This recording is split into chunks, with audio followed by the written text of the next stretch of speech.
Hello friends, welcome you in education classes।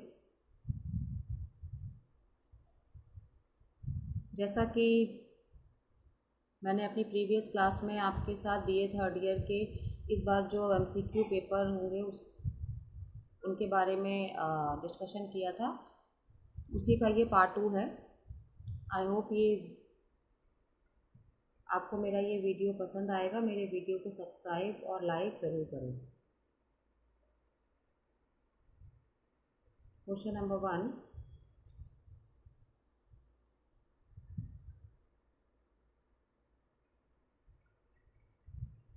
दो या दो से अधिक चरों को अथवा एक ही चर के विभिन्न मूल्यों को प्रदर्शित किया जाता है ग्राफ द्वारा। ग्राफ द्वारा चित्रण से प्राप्त होता है सीमित ज्ञान।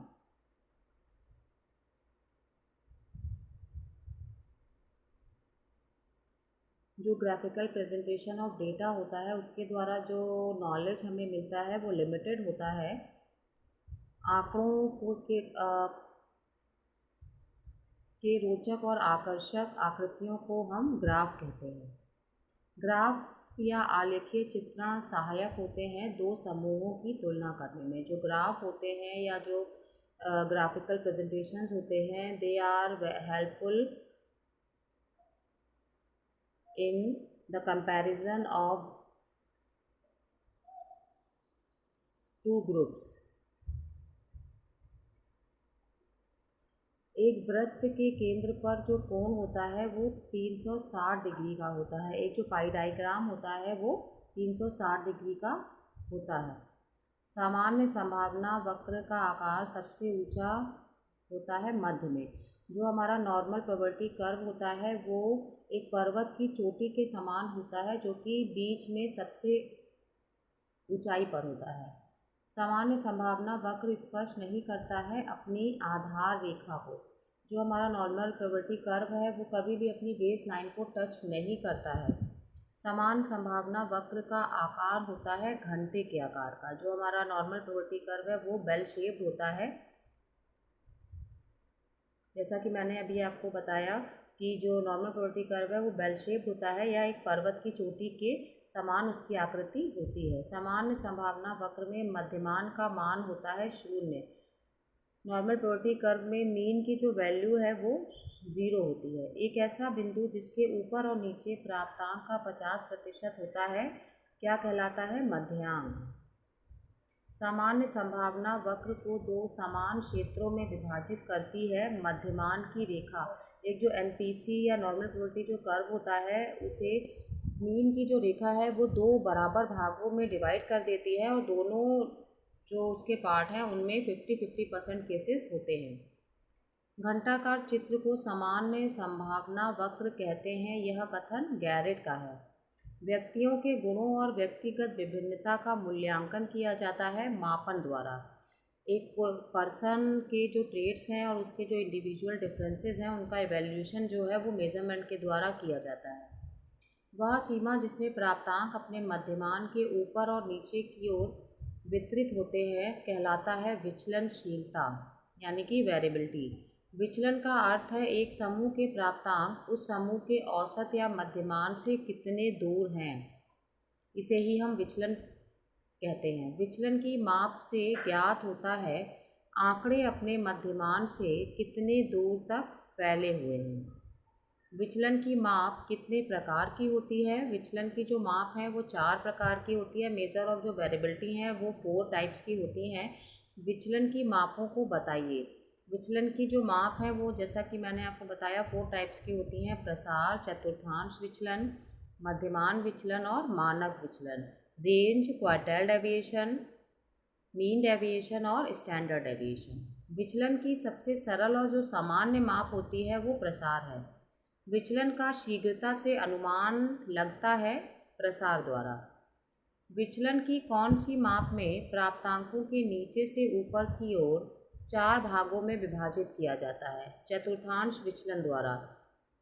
क्वार्टाइल डेविएशन द्वारा हम किसी भी जो हमारे प्राप्तांकों को नीचे से ऊपर की ओर 4 भागों में बांट सकते हैं।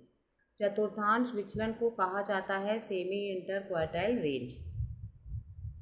प्रमाणिक विचलन को वर्गमूल कहते हैं औसत विचलन का। जो हमारा स्टैंडर्ड डेविएशन में जो स्क्वायर रूट है उसको हम क्या कहते हैं?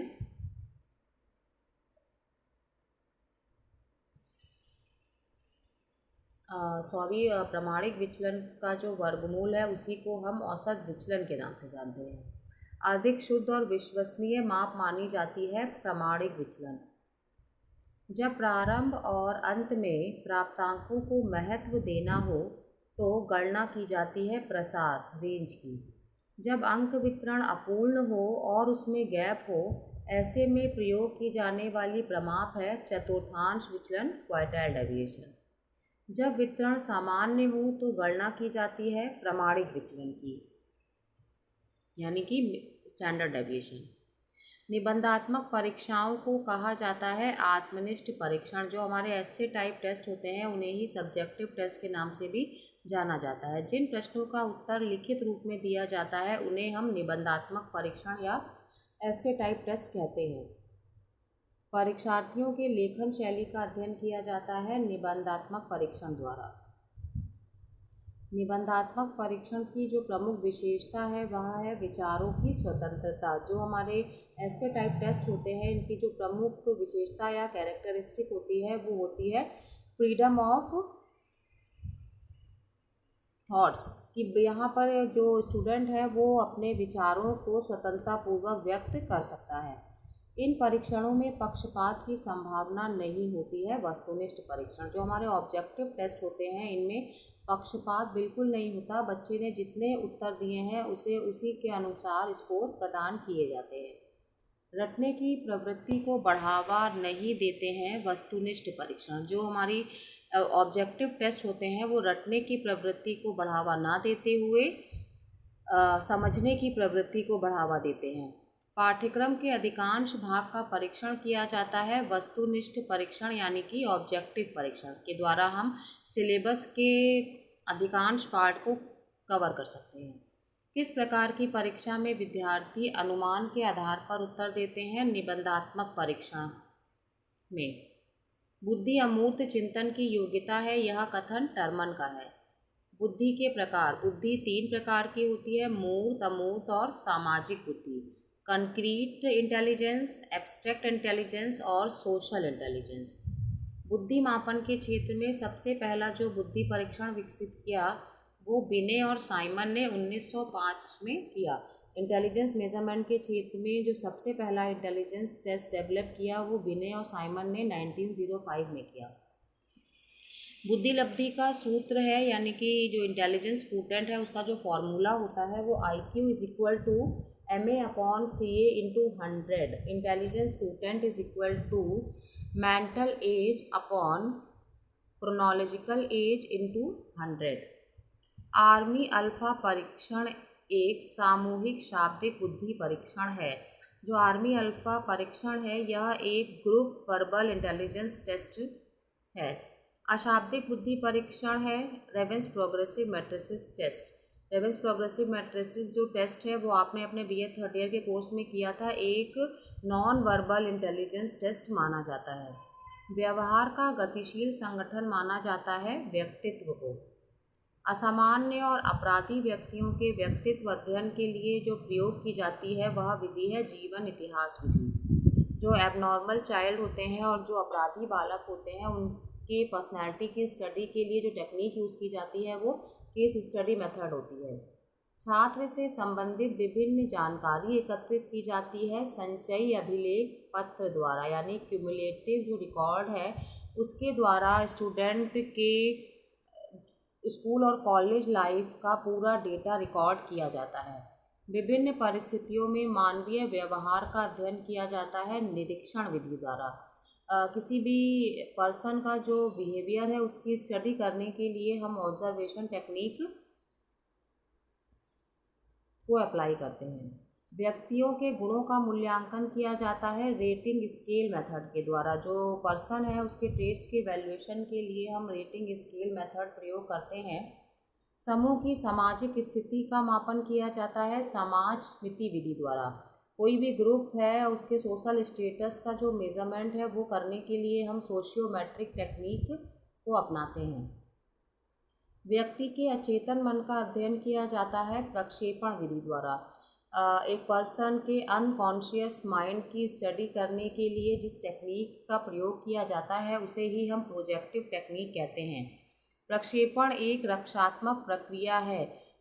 Defence mechanism is the projective technique जिसके द्वारा व्यक्ति के अनकॉन्शियस माइंड के बारे में अध्ययन किया जाता है।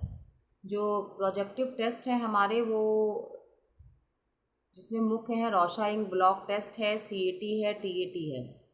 जो रॉशा-इंक ब्लॉक टेस्ट है उसका निर्माण हरमन रॉशा ने किया है।